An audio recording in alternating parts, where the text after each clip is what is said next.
Zungusha kwangu.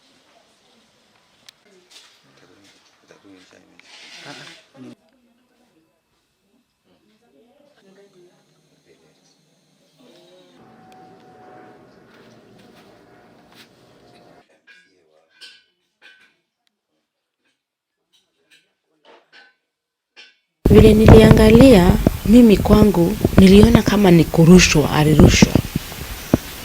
Juu alikuwa ameanguka, ile side alikuwa ameanguka nayo ndio alikuwa amefunjika nayo mkono, mguu.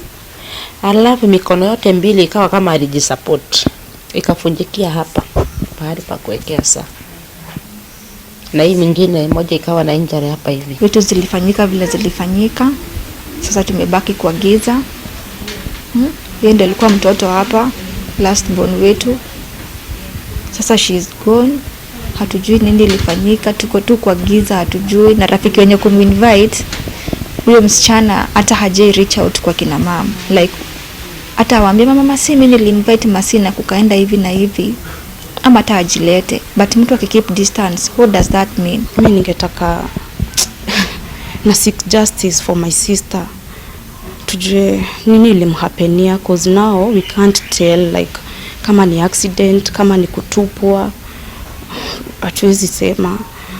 But sisi kama familia tuko na uchungu kubwa sana juu ya mtoto alienda kama hatujui. Naomba serikali watusaidie na kuchunguza, kwa sababu mtoto wetu anatuuma sana. Huyu mtoto amelazwa miezi 3, hakutoka kama ameongea, hatu kutoka kama tumeongelesha, Masi ametuongelesha ama sisi tumemuongelesha, hatu kujua amekufa nini.